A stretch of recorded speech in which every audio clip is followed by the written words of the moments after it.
जय श्रीराम. माझं नाव आराध्या आहे. आज मी तुम्हाला जगन्नाथपुरीची माहिती देणार आहे. जगन्नाथ हे भगवान विष्णूचे रूप आहेत. हे मंदिर ओडिसामध्ये आहे. जगन्नाथ मंदिर हे भारतातील 4 धाम पैकी एक धाम आहे. या मंदिरामध्ये जगन्नाथ देवासोबत बलराम दादा आणि त्यांची बहीण सुभद्रा पण आहे. येथील वार्षिक रथयात्रा खूप प्रसिद्ध आहे.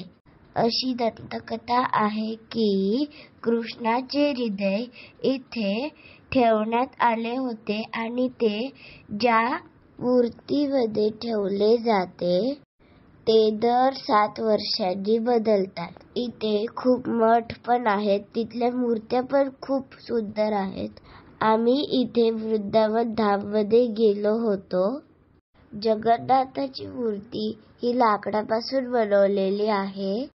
जगन्नाथ देवाची मूर्ती अर्धीच होती आणि त्यांचे डोळे खूप मोठे होते. खूप सुंदर मूर्ती दिसत होती ती. मंदिराचं शिखर खूप उंच होतं आणि त्याच्यावर खूप छान छान नक्षी काढलेली होती. तिथली पाणीपुरी आणि बालुशाही खूप स्वादिष्ट होती. माझ्या चॅनलला लाईक आणि सबस्क्राईब करायला विसरू नका.